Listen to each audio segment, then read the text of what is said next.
वक्त से लड़के जो नसीब बदल दे, इंसान वही जो तकदीर बदल दे। वक्त से लड़के जो नसीब बदल दे, इंसान वही जो तकदीर बदल दे। कल क्या होगा ये मत सोचो, कल क्या होगा ये मत सोचो, क्या पता कल वक्त अपना तस्वीर बदल ले, कल क्या पता वक्त अपना तस्वीर बदल ले। चलिए आज इसी मोटिवेशन के साथ हम अपना एक नया सा चैप्टर का आरंभ करते हैं। इस चैप्टर का नाम है हाइट एंड डिस्टेंस, ऊंचाई एवं दूरी।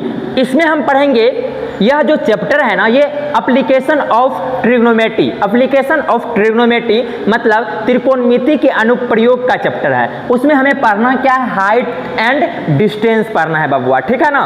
तो चलिए चैप्टर में सबसे पहले, चैप्टर को पढ़ने से पहले चैप्टर के आसपास, चैप्टर के इर्द गिर्द में जो भी कुछ कॉन्सेप्ट यूज करेंगे हम, वो सारा कुछ को पहले पढ़ना है, उसके बाद हम क्या करेंगे, आगे बढ़ेंगे।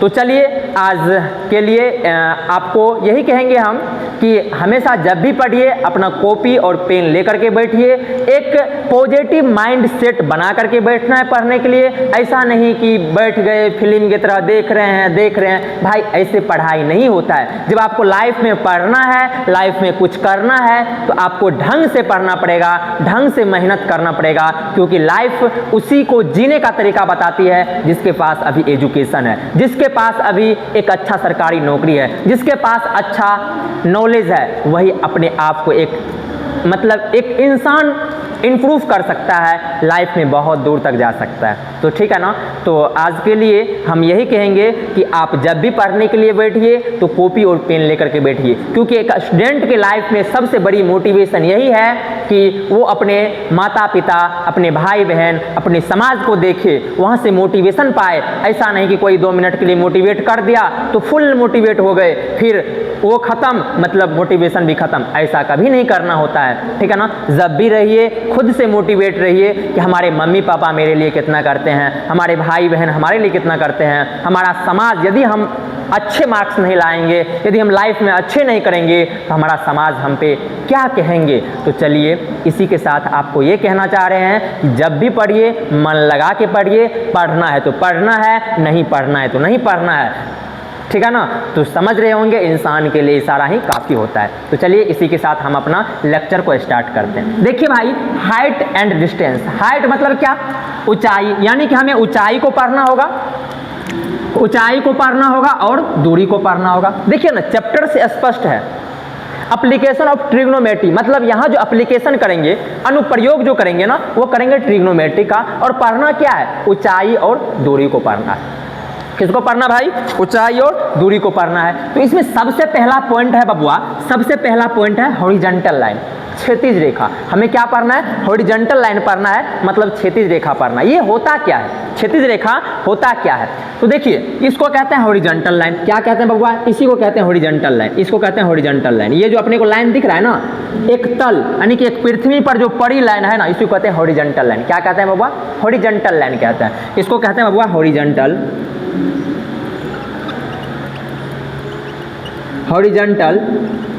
लाइन। इसको हिंदी में बबुआ कहते हैं क्षैतिज रेखा, क्षैतिज रेखा।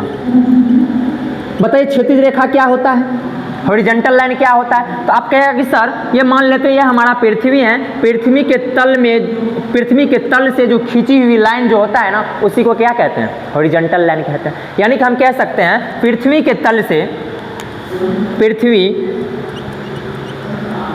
के तल के, पृथ्वी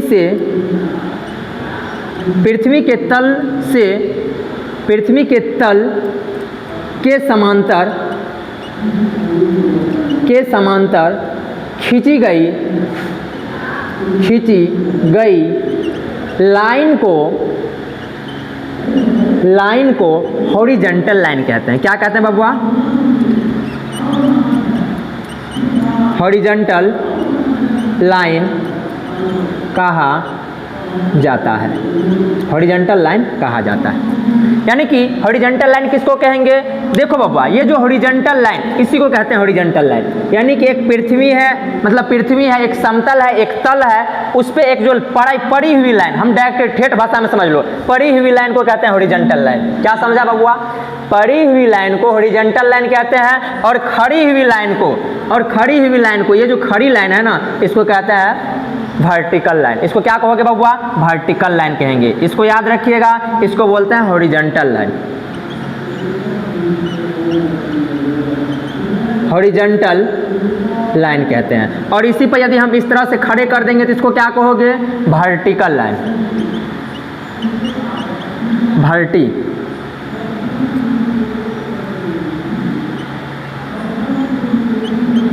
vertical line, horizontal line, vertical line. इसे हिंदी में कहते हैं ऊर्ध्वाधर रेखा। इसे क्या कहते हैं बबुआ? क्षैतिज रेखा। समझे? यानी कि पड़ी लाइन को हॉरिजॉन्टल लाइन, खड़ी लाइन को ऊर्ध्वाधर लाइन, एक लाइन में याद रखेंगे।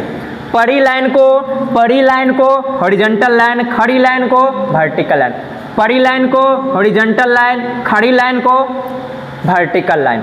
चलिए, यही चीज को आप समझ गए। अगला चलते हैं। अगला है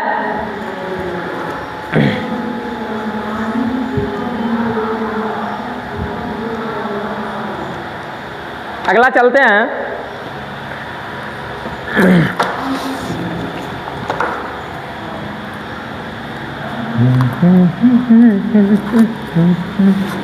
चलिए अगला चलते हैं बबुआ, ये हो गया हॉरिजॉन्टल लाइन। अब चलते हैं दूसरा, आपको बताएंगे दृष्टि रेखा, लाइन ऑफ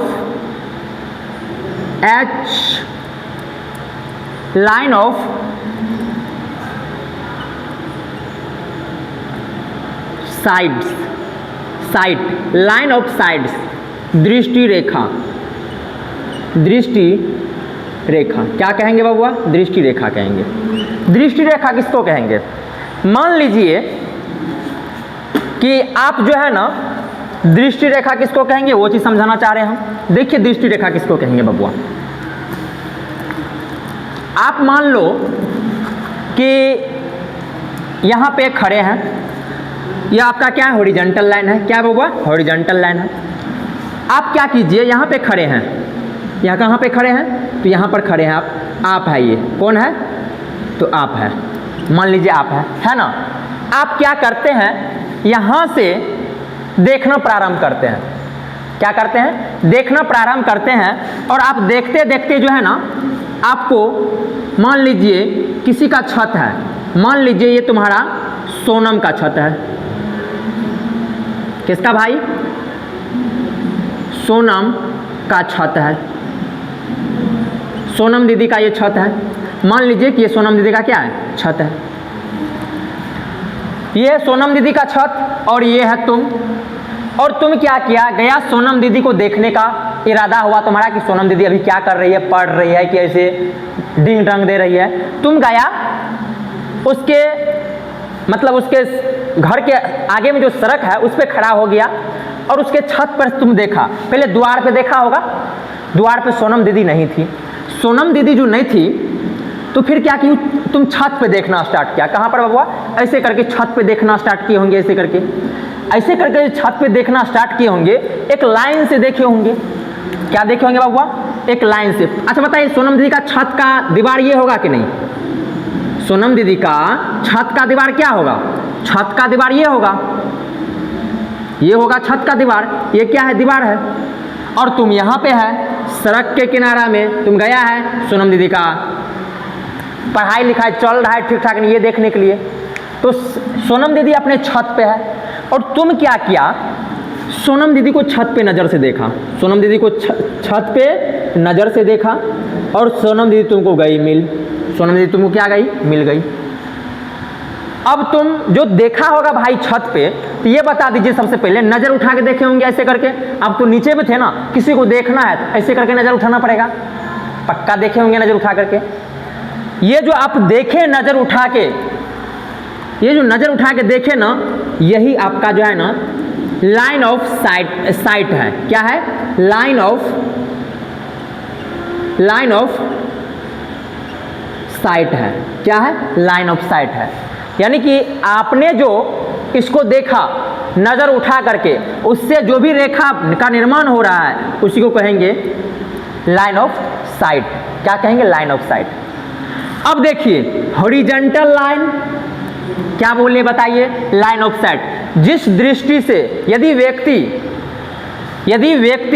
क्या करेगा? ऊपर की ओर देख रहा है। यदि व्यक्ति ऊपर की ओर देखा, दर्शक यदि व्यक्ति मान लीजिए सोनम को देख रहा है तो इसी को क्या कहेंगे? लाइन ऑफ साइट कहेंगे।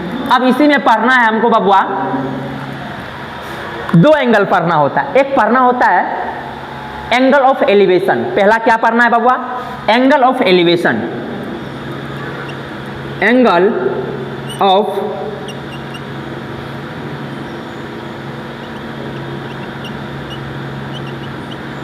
Of elevation. क्या पढ़ना है? एंगल ऑफ एलिवेशन पढ़ना है। अब देखो आपने जो सोनम दीदी के छत पे जो नज़र डाला था ना, वो नज़र ने क्या किया? आपको ये सड़क के साथ, मतलब ये हॉरिजॉन्टल लाइन के साथ कोई ना कोई एंगल बनाया होगा। कोई ना कोई क्या किया होगा बबुआ?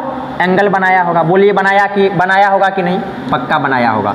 कोई ना कोई एंगल बनाया होगा। ये जो एंगल बनाया है ना, ये एंगल को कहते हैं एंगल ऑफ एलिवेशन। इसी एंगल को कहते हैं angle of elevation. Angle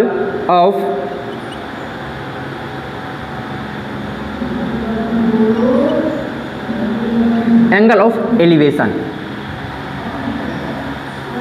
angle of elevation यानी कि आपने जो सोनम दीदी के छत पे नज़र डाला और नज़र डालने के बाद जो भी लाइन से आपने नज़र डाला, वो लाइन को कहते हैं लाइन ऑफ साइट, मतलब दृष्टि रेखा। इसी को क्या कहते हैं बबुआ?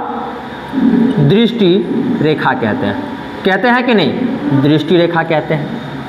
और एंगल ऑफ एलिवेशन यानी कि आपने जो सोनम दीदी को छत पे देख रहा था तो नज़र उठा के देखे होंगे। नज़र उठा के जो देखे होंगे तो वो हॉरिजॉन्टल लाइन के साथ ये आपका लाइन ऑफ साइट कोई ना कोई एंगल बनाया होगा, झुकाव से कोई ना कोई एंगल बना होगा। इस एंगल को कहते हैं एंगल ऑफ एलिवेशन। इसे हिंदी में कहते हैं उन्नयन कोण। उन्नयन कोण कहते हैं बबुआ। क्या कहते हैं? उन्नयन कोण कहते हैं। तो इसका परिभाषा क्या लिखिएगा? Horizontal line,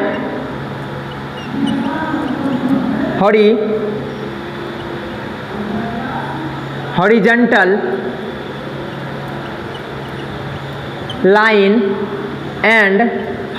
line and line of site के द्वारा बनने वाले कोण को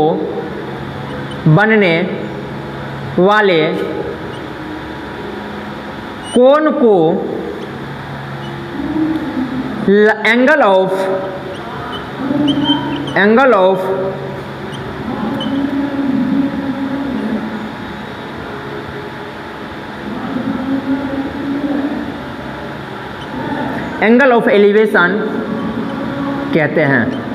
क्या बोले हम बताइए? हॉरिजॉन्टल लाइन और लाइन ऑफ साइट के हेल्प से जो भी एंगल बनेगा ना, उसी को कहेंगे एंगल ऑफ एलिवेशन। क्या कहेंगे? एंगल ऑफ एलिवेशन कहते हैं। क्या कहते हैं बबुआ? एंगल ऑफ एलिवेशन कहेंगे। तो आप लिख लीजिए यहाँ तक, एंगल ऑफ एलिवेशन तक।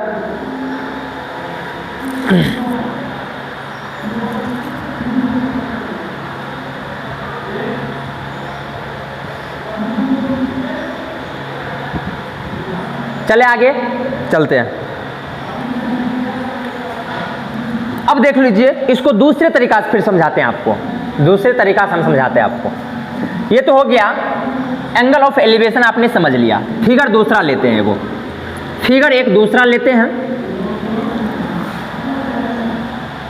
मान लीजिए कि आपका ये हॉरिजॉन्टल लाइन है। हॉरिजॉन्टल लाइन के पास में यहाँ पर आप खड़े हैं।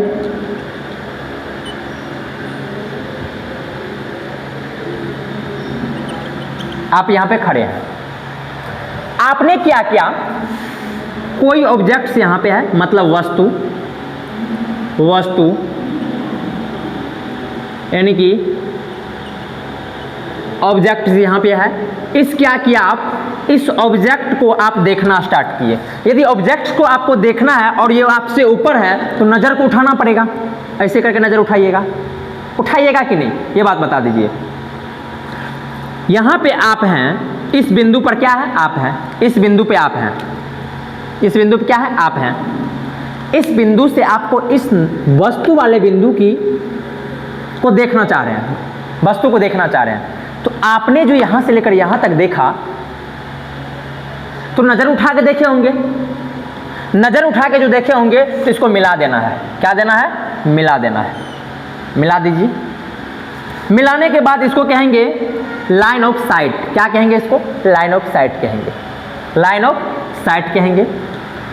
दूसरी बात, आपने जो ये हॉरिजॉन्टल लाइन और लाइन ऑफ साइट के हेल्प से जो भी एंगल बनाए, मान लीजिए थीटा, इसको कहेंगे एंगल ऑफ एलिवेशन। क्या कहेंगे इसको, angle of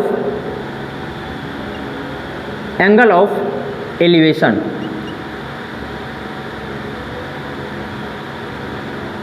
angle of elevation कहेंगे इसको। क्या कहोगे बाबा, एंगल ऑफ एलिवेशन कहेंगे। अब आप क्या कीजिए, एंगल ऑफ एलिवेशन, अब आप इसको क्या कर दीजिए,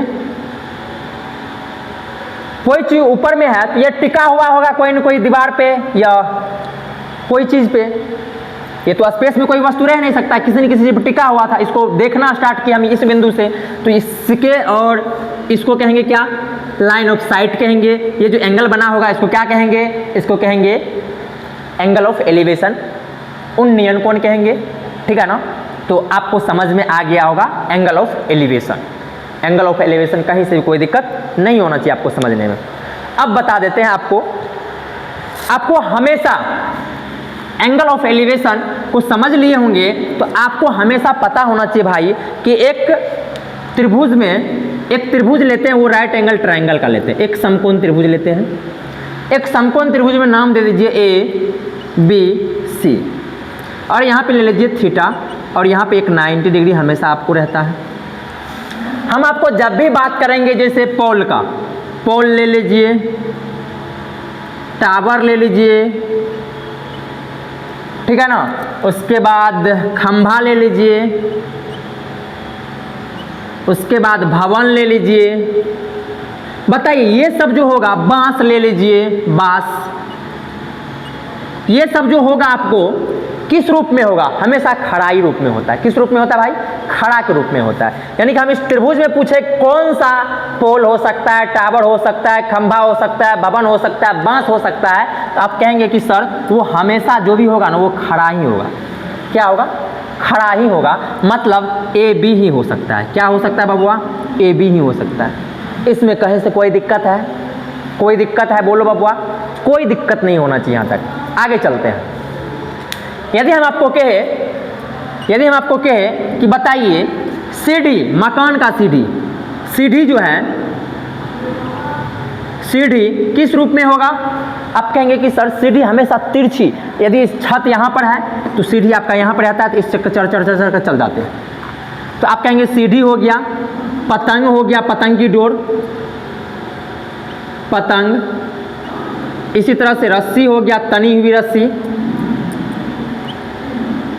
तनी हुई रस्सी।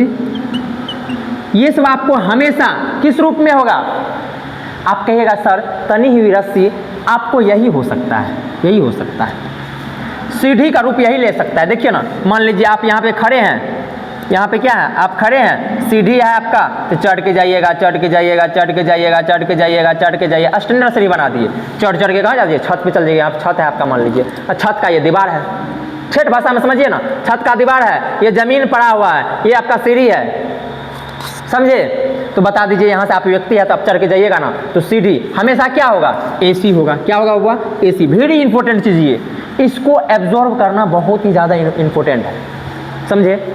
चलिए आगे चलते हैं। अब हम आपको कहेंगे ये हो गया एंगल ऑफ एलिवेशन। कैसे समझे बताइए, ये जो एंगल बना होगा कैसा बना होगा, एंगल ऑफ एलिवेशन। कोई व्यक्ति है, यदि वो ऊपर की ओर देखता है, यदि कोई व्यक्ति अपने नज़र को उठा करके ऊपर की ओर देखता है तो एंगल जो बनता है वो लाइन ऑफ साइट और हॉरिजॉन्टल लाइन के बीच जो भी एंगल बनता है उसे कहते हैं, कौन सा एंगल बबुआ, उसे कहते हैं एंगल ऑफ एलिवेशन। क्या कहते हैं उसको, angle of elevation, angle of elevation, angle of elevation, उन्नयन कोण। क्या कहते हैं बबुआ, उन्नयन कोण कहते हैं। यदि कोई व्यक्ति अपने नज़र को उठा करके कोई ऊपर वाले वस्तु को देखना प्रारंभ करेगा तो line of site and horizontal line के बीच जो भी एंगल बनेगा उसी को कहते हैं angle of elevation, angle of elevation कहते हैं, उन्नयन कोण कहते हैं। अब चलते हैं अवनमन कोण किसको कहेंगे। दिमाग में चल रहा होगा बबुआ कि अवनमन कोण किसको कहेंगे कि सर, क्या बोले, अवनमन कोण किसको कहेंगे सर। तो चलिए अवनमन कोण पे चलते हैं। अब इसी को उल्टा देंगे। आप क्या कीजिए, आप क्या कीजिए, आप क्या कीजिए, कोई वस्तु, आप यहाँ पे हैं, कहाँ पे हैं आप, यहाँ पे हैं, मान लीजिए आप यहाँ पे हैं, मुखरूसा यहाँ पे है आप, इसका नाम दे दीजिए ए बी सी, और आपका सी कोई वस्तु है, ये यहाँ पे कोई वस्तु है, यहाँ पे क्या है, कोई वस्तु है। आप क्या करते हैं, यहाँ से देखना प्रारंभ करते हैं, यहाँ से देखना प्रारंभ करते हैं। यदि कोई वस्तु को आप ऊपर से देखेंगे नीचे की ओर तो नज़र को झुकाना पड़ेगा कि उठाना पड़ेगा, हम क्या बोले, आप यहाँ पे हैं और आपको नीचे वाली वस्तु को देखना है तो आपको नज़र को उठा के देखना पड़ेगा कि गिरा के देखना पड़ेगा। तो आप कहेंगे भैया आप हमको फंसा रहे हैं, हम आपको फंसा नहीं रहे हैं, हम आपको कह रहे हैं कि आप बताओ भाई, यदि कोई व्यक्ति यहाँ पर खड़े हैं, यहाँ पर कोई व्यक्ति खड़ा है, यहाँ पर ये व्यक्ति खड़ा है, तो आप ये बता दीजिए यदि नीचे में कोई वस्तु रखा हुआ है, ये वस्तु रखा हुआ है तो एंगल कुछ ना कुछ यहाँ पे बना होगा, ये एंगल कुछ ना कुछ बना होगा, ये एंगल बना होगा कि नहीं, कहिएगा यस सर। ये तो हो गया लाइन ऑफ साइट, क्या हो गया, लाइन ऑफ साइट हो गया। और बताइए कौन सा एंगल बन जाएगा, ये एंगल बन जाएगा। ये एंगल जो बनेगा ना इसी को कहते हैं एंगल ऑफ डिप्रेशन। क्या कहते हैं इसको, एंगल ऑफ डिप्रेशन। क्या कहेंगे बबुआ, एंगल ऑफ डिप्रेशन। दूसरा क्या है, angle of depression, angle of, ये पहला हुआ, दूसरा angle of, angle of depression, depression इसे कहते हैं अवनमन कोण। क्या कहते हैं, अवनमन कोण कहते हैं बबुआ। यदि कोई व्यक्ति, याद रखिएगा, यदि कोई व्यक्ति ऊपर से नीचे की ओर देखता है तो नज़र झुका के देखता है, नज़र झुका के देखता है, तब जो line of site and horizontal line के बीच जो भी एंगल बनेगा, ये एंगल, इसी को कहते हैं क्या, अवनमन कोण, एंगल ऑफ डिप्रेशन। सीधा मीनिंग है, यदि कोई वस्तु है, एक साफ साफ फिगर बना देते हैं, यदि कोई वस्तु है, ये सब हमेशा खड़ी होगी, वो क्या होगी, आपको सीढ़ीकार में होगा, ठीक है ना, ये सब खड़ा रहता है, ये सब सीढ़ी के रूप में रहता है। देखिए सीधा याद रखिएगा, यदि कोई वस्तु यहाँ पे है, वो यहाँ पे क्या है, वस्तु है, मान लेते हैं इसको सी पॉइंट, और कोई व्यक्ति है ए पॉइंट पर, ए पॉइंट पे क्या है, कोई व्यक्ति है, ये क्या करता है, यहाँ पे देखना प्रारंभ करता है वस्तु को। क्या करता है, वस्तु को देखना प्रारंभ करता है। वस्तु को जो भी देखा होगा, ये वस्तु को जो देखा होगा तो कोई न कोई एंगल बना होगा, कहिएगा सर बिल्कुल एंगल कोई न कोई बना होगा, कोई न क्या होगा, एंगल बना होगा। एंगल जो भी बना होगा इसी एंगल को कहते हैं angle of, angle of depression,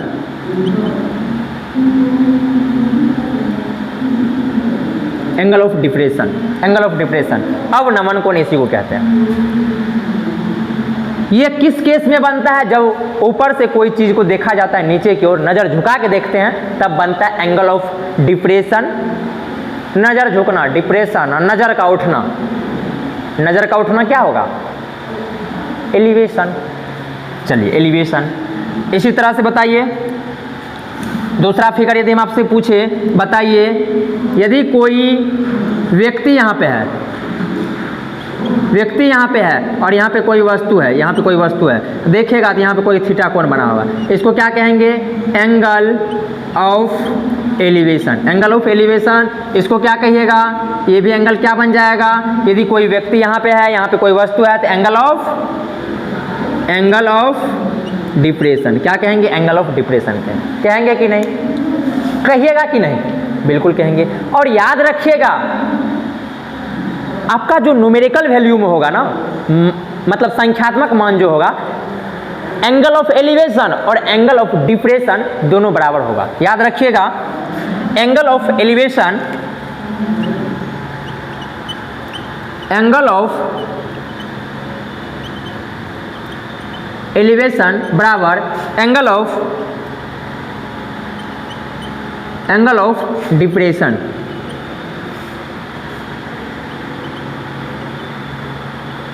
angle of elevation and angle of depression दोनों क्या होगा? हमेशा बराबर होगा। ये बात को याद रखिएगा। कोई दिक्कत है यहाँ तक? कहिएगा नहीं सर यहाँ तक कोई दिक्कत नहीं है।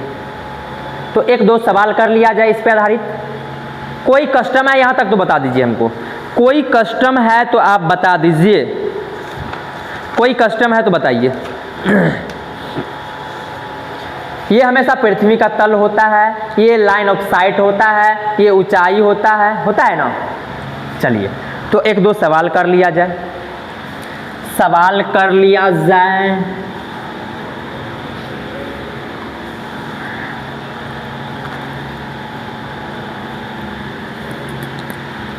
एक सवाल करते हैं। सवाल करना चाहिए। मान लीजिए एक बांस है। एक क्या है भाई? बांस है। एक बांस की ऊंचाई √3 मीटर है तथा जमीन पर इसकी छाया 3 मीटर की बनती है। कितना की बनती भाई? 3 मीटर की बनती है। तो बांस की जो सिरा है, तो बांस की सिरा मतलब सिरे, बांस की सिरे का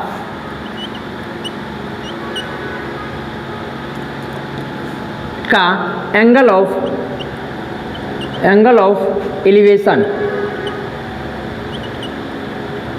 एंगल ऑफ एलिवेशन मतलब उन्नयन कोण क्या होगा? बताइए। क्या पूछे हम आपसे? सवाल देखिए कितना प्यारा है। जो कुछ भी बताए हैं अभी सब वहीं पे यूज करेंगे। इस सवाल में आपसे कहा जा रहा है कि एक बांस है। क्या है बबुआ? सवाल नंबर 1। एक बांस है। क्या बोलो बालक? एक बांस है। एक बांस की ऊंचाई √3 मीटर है तथा जमीन पर इसकी छाया 3 मीटर की बनती है। तो बांस की सिरे का एंगल ऑफ एलिवेशन उन्नयन कोण क्या होगा? बताइए। सर सबसे पहले आप एक बांस बना लीजिए। एक बांस बना लिए हम, और बांस की ये शीर्ष है। क्या है? सिरा है, शीर्ष है। और कह रहा है कि ये जो बांस ये है, तो छाया कहाँ बनेगा? जमीन पे ही बना होगा। यहाँ से लेकर यहाँ तक बना होगा कि नहीं? ये छाया है।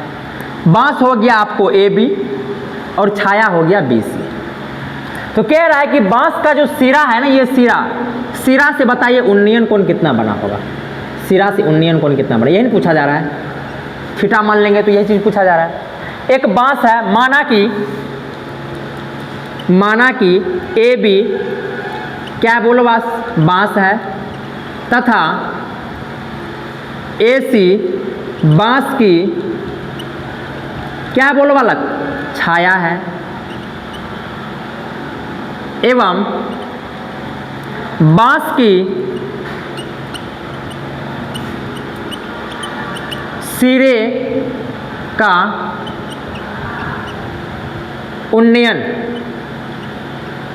उन्नयन कोण क्या है बताइए? उन्नयन कोण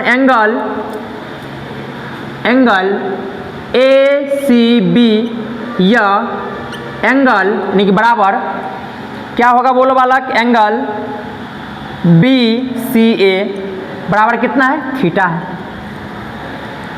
एक बात है क्या हमारा, देख लीजिए सब कुछ लिखना पड़ेगा ऐसे सवाल में, सब कुछ आपको दर्शाना पड़ेगा कि सर AB हमारा क्या है? बांस है। बांस का छाया पृथ्वी पे जो बन रहा है ना, जमीन पे जो बन रहा है वो कितना बन रहा है? 3 मीटर का बन रहा है। इसको दर्शा देते हैं, ये आपका √3 कह रहा है, √3 मीटर, और ये कह रहा है कि 3 मीटर का है। तो आपसे पूछा जा रहा है कि ये बताइए ये जो बांस का सिरा है जो उन्नयन कोण बनाया होगा, उन्नयन कोण जो बनाया थीटा, तो बताइए इस थीटा का मान कितना होगा? यही तो पूछा जा रहा है आपसे। क्या कीजिएगा आप बता दीजिए बबुआ कि ये बटा ये कब होता है, यानी कि ये हो गया थीटा, तो परपेंडिकुलर बटा बेस कब होता है? यानी कि आपसे पूछ रहे हैं परपेंडिकुलर बटा बेस कब होता है बबुआ? तो आप कहेंगे कि सर ये होता है tan थीटा में। तो परपेंडिकुलर कितना है? √3 बटा कितना हो जाएगा? 3, मतलब कितना? tan theta. इसको जब आगे बढ़ाइएगा तो देख लीजिए ये कट जाएगा, कितना? 1 बटा √3 बराबर कितना? tan theta.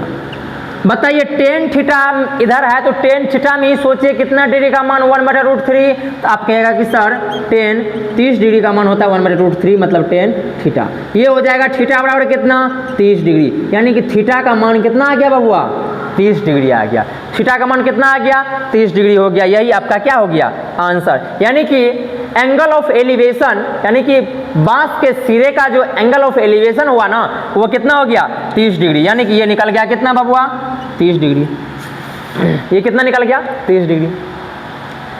अब आदि हमसे आपसे पूछ दिया जाए कि बताइए इसका लेंथ क्या होगा, तो नहीं निकाल लीजिएगा। ये मालूम है, ये भी मालूम है, तो ये नहीं निकाल लीजिएगा, बिल्कुल निकाल लीजिएगा। तो बताइए इस टाइप का सवाल आपसे हो पाएगा कि नहीं?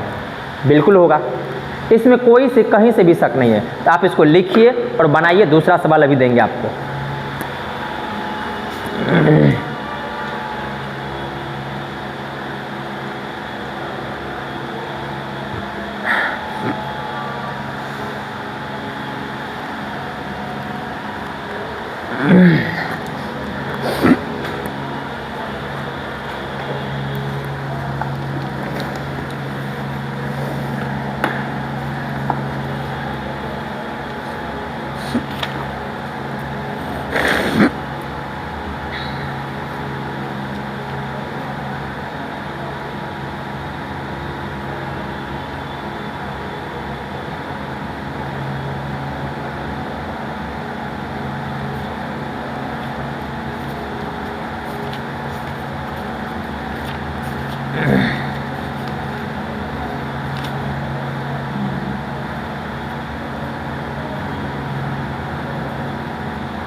चलिए फिर से एक सवाल लिख रहे हैं आपके बीच, आप लिख लिए होंगे, समझ भी गए होंगे। क्या पूछ रहा था कि ये जो बांस का जो सिरा है वो उन्नयन कोण कितना का बनाया होगा, तो वो कितना हो गया? तो आप देख लिए होंगे, आपको हो गया 30 डिग्री का, ठीक है ना। एंगल ऑफ एलिवेशन कितना? 30 डिग्री का। चलिए दूसरा सवाल।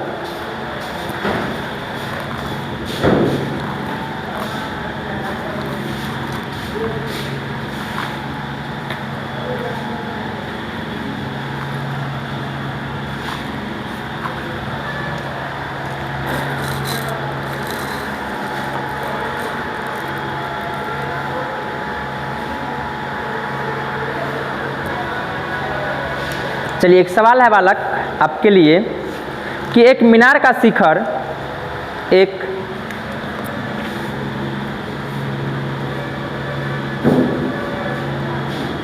एक मीनार का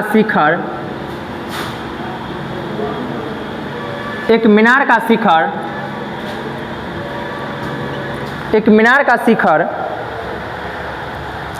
इसके आधार से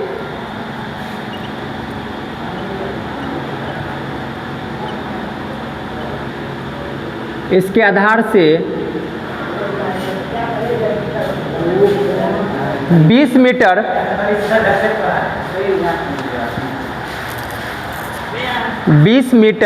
दूरी पर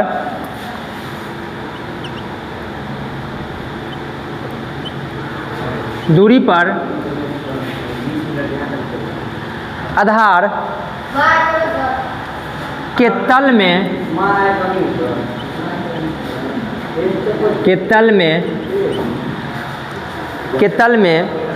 45 डिग्री का कोण बनाता है। 45 डिग्री का कोण बनाता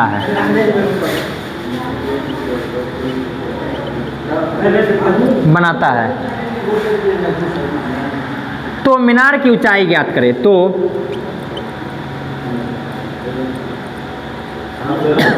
मीनार की ऊंचाई ज्ञात करें। देख लीजिए सवाल क्या है। पूछा जा रहा है कि मीनार की ऊंचाई क्या होगी, ये बताइए। तो चलिए सब कुछ को लिखते हुए करेंगे। पढ़िए सवाल को। एक मीनार के शिखर इसके आधार से 20 मीटर की दूरी पर आधार के तल से, कहता है कि एक मीनार का शिखर, एक मीनार है, एक मीनार के शिखर इसके आधार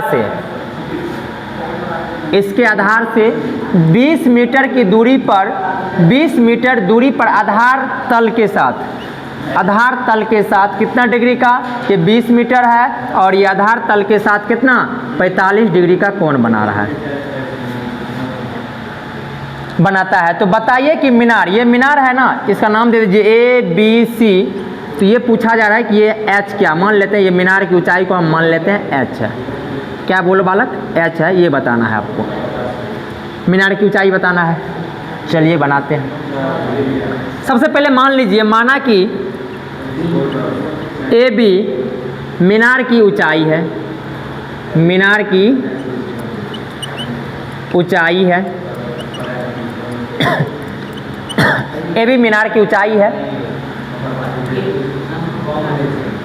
उसके बाद क्या,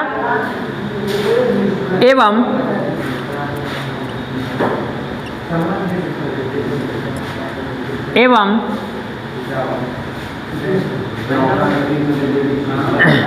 ये जो आधार है कितना है, वो 20 मीटर है, ये ऊंचाई हो गया। और बताइए एंगल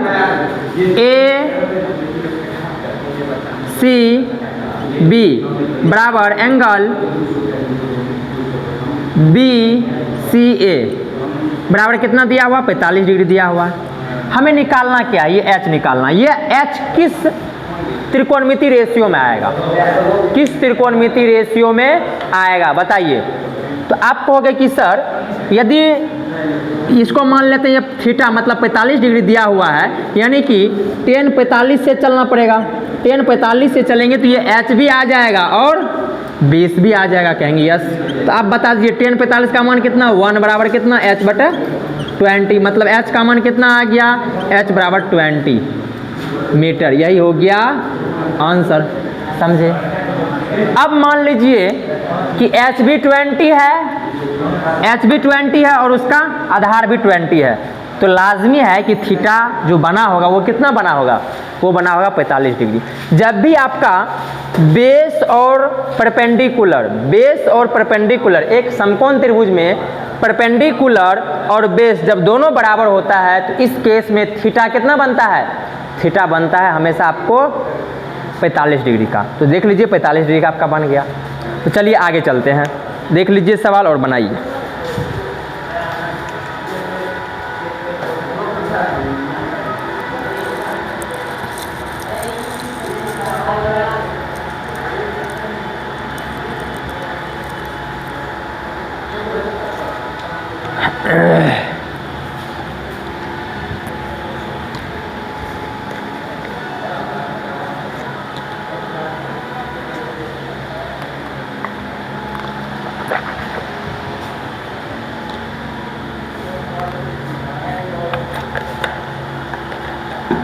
एक सवाल और करेंगे, उसके बाद छोड़ देंगे आप लोग को, ठीक है।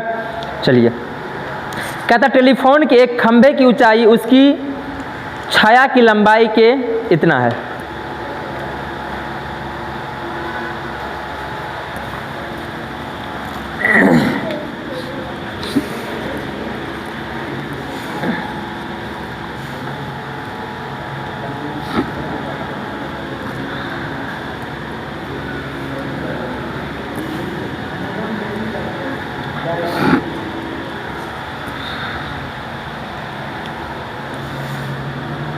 क्वेश्चन नंबर 3,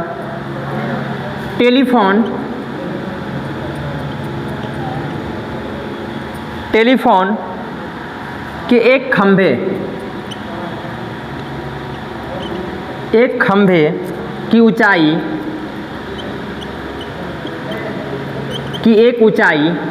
ऊंचाई एवं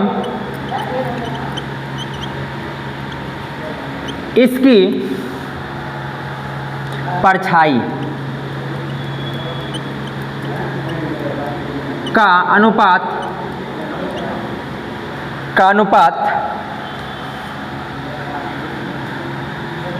परछाई की लंबाई का अनुपात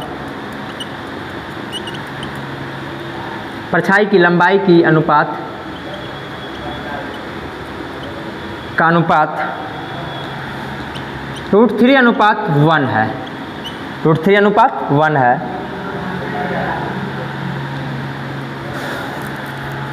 उस समय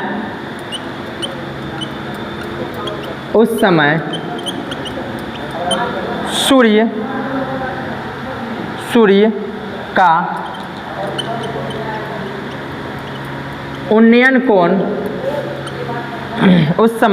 का उन्नयन कोण ज्ञात करें। सब कुछ दिया हुआ है, देख लीजिए ना, सब कुछ दिया हुआ है। कहता है कि एक टेलीफोन है, मान लीजिए ये टेलीफोन का क्या है, खंभा है। कहता है इस टेलीफोन की जो खंभे की ऊंचाई है और इसकी परछाई यहाँ पे बनेगी, इसका जो है ना वो कितना है, √3:1 के अनुपात में। कहता है कि उस समय सूर्य का उन्नयन कोण, मतलब ये सूर्य यदि यहाँ से आता है तो इसका उन्नयन कोण क्या होगा, ये पूछा जा रहा है। थीटा मान लीजिए, तो बताइए इसको ए बी सी सब कुछ लिख लीजिएगा कि सर ए बी आपका टेलीफोन के खंभे की ऊंचाई हो गया, बी सी उसकी परछाई हो गया, और ए से सी उन्नयन कोण बन रहा है, सूर्य की उन्नयन कोण। तो बता दीजिए आप क्या हो जाएगा। आप कहेगा कि सर सबसे पहले लिख देते हैं ए बी क्या हो गया बताइए, टेलीफोन की ऊंचाई एवं BC इसकी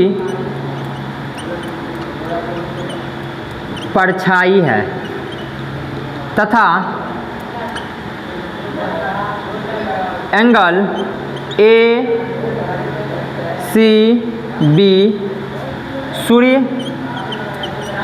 का एंगल ऑफ एलिवेशन है, मतलब उन्नयन कोण है।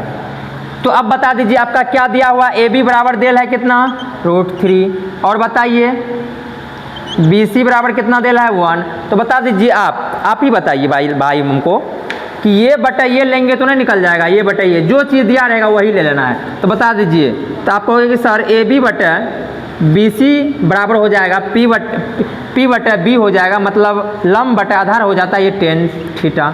तो बता दीजिए ये कितना है, √3/1 बराबर कितना, tan थीटा। थीटा बताइए tan में कितना डिग्री का मान होता है, √3, तो tan 60 डिग्री, यानी कि tan थीटा ये हो जाएगा, थीटा बराबर कितना 60 डिग्री। ये हो गया आपका क्या आंसर, थीटा का मान कितना हो गया 60 डिग्री, यानी कि सूर्य का जो उन्नयन कोण होगा एंगल ऑफ एलिवेशन कितना, तो वो हो जाएगा आपका 60 डिग्री। देख लीजिए सवाल बहुत ही अच्छा है और आपको समझ में आ भी गया होगा। तो आज के लिए इतना ही, मिलते हैं आपको नेक्स्ट डे सिर्फ और सिर्फ सवाल लेकर के। तो अपना ख्याल रखना है, मस्त रहिए, पढ़ते रहिए, मुस्कुराते रहिए। तो स्माइल के साथ जाना है, ठीक है ना, ये चला नहीं